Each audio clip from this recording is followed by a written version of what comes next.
welcome to the Aquarian Mind podcast. Today's podcast episode number 219.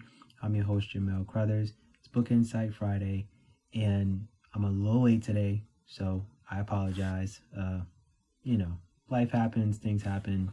I've been pretty consistent for 3 years, so please excuse me. Today, I want to delve into the importance of writing the Alphabet City series, and it's for a good reason. I've read a lot of books over the past few years, about Black history and things like that. There was this one book I read called Our Black America, and it was about two young kids growing up in the city of Chicago, and they talk about their experiences and schooling and living in Chicago and the South Side. They are grown men now. They are doing very well in life. But this was a book that was released, I would say, about 15, 20 years ago. I came across it, bought it, I read it, and it was part of my inspiration to write this Alphabet City series. I will say that with this Alphabet City series, I wanted to write a long series, and I knew I was going to do that. I didn't know how challenging it was going to be, but I knew that writing a book series of this magnitude was going to be very important. What I didn't do was what pretty much every TV drama series does, and what a lot of these writers, do, and they write about the inner cities and the ghettos and all that stuff. Guys wanting to be rappers and entertainers and athletes and things like that. I wanted to eliminate that out of the picture. I did want to make sure that I did cover the 80s epidemic and how it is still affecting the inner cities and bad areas of America still. A lot of parts of Memphis and Baltimore and New York City and some parts of Miami, and even in Los Angeles. So I will say that I needed to, cover a lot of things. I didn't cover everything in the series, like I've said in previous podcasts, but it's for good reason. I wanted to focus and hone in on certain topics at hand. I also wanted to write different characters in different age groups and in different mindsets and facets of life. So you will meet Miss Evelyn Bates later on in the year. She is an 80-year-old woman who did grow up in Alphabet City for 70 years of her life. And yes, these are fictional stories, but these are really based off of real life and things that I've seen, things that I've heard, watched, read about. So, part one, which is actually out right now as I'm recording, it's about a young man named LJ, and he's 20 years old. And the next character you're going to meet in part two, her name is Vicky, and she's in her 60s.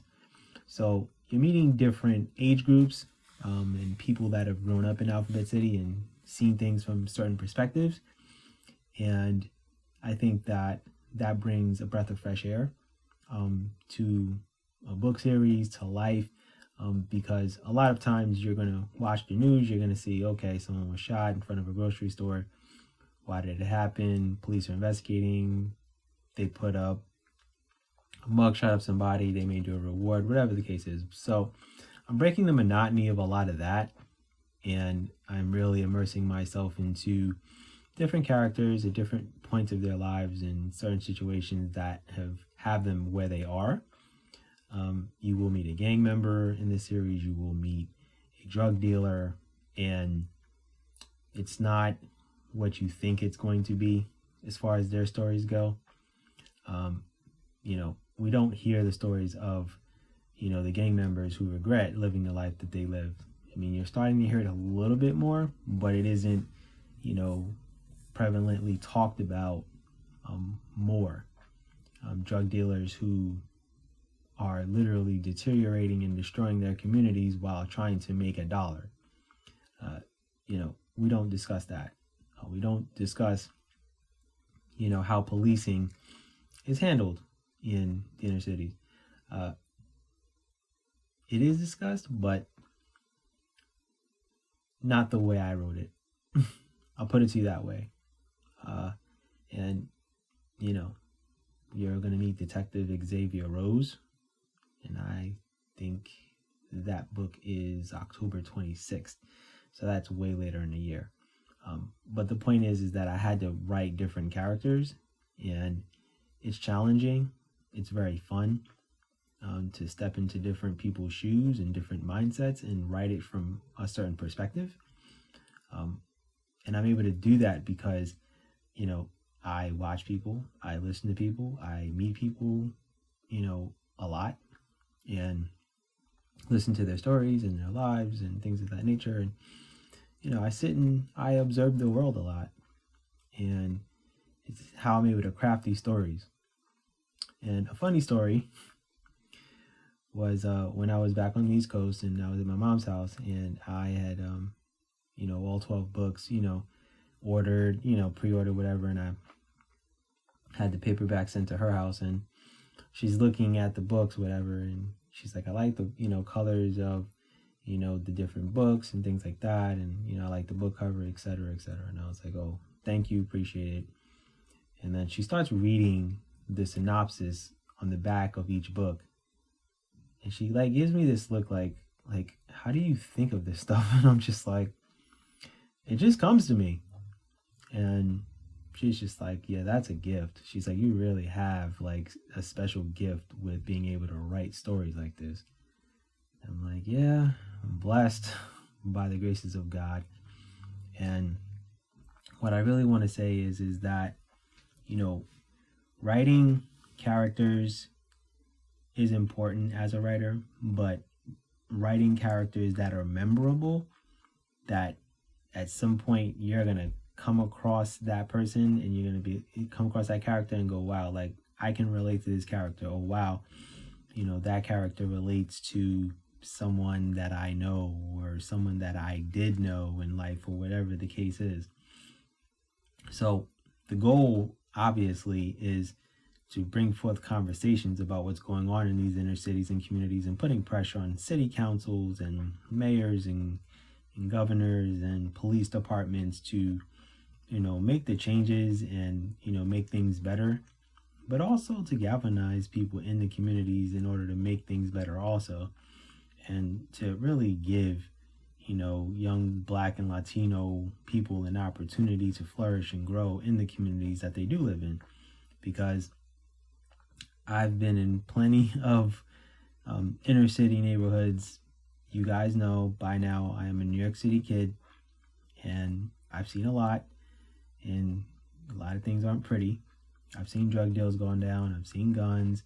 I've seen the police running to scenes. I've seen the ambulances. I've seen someone's house literally burned down from across the street. In the apartment that I was living in when I was like, I think 10 or 11 years old. So I've seen a lot in my life, believe me. I'm not here to, you know, boast my bravado or anything like that, but I'm just saying I've experienced a lot in life, and you know, a lot of things I don't talk about, and you know, those that know, they know, and it's very few. So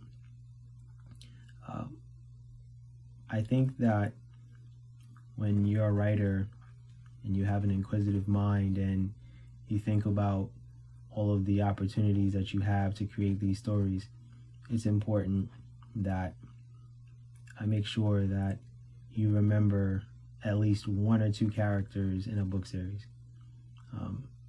And the way I did this series is similar to what I did with A Man's Plight series and A Woman's Worth series, which is one character each book.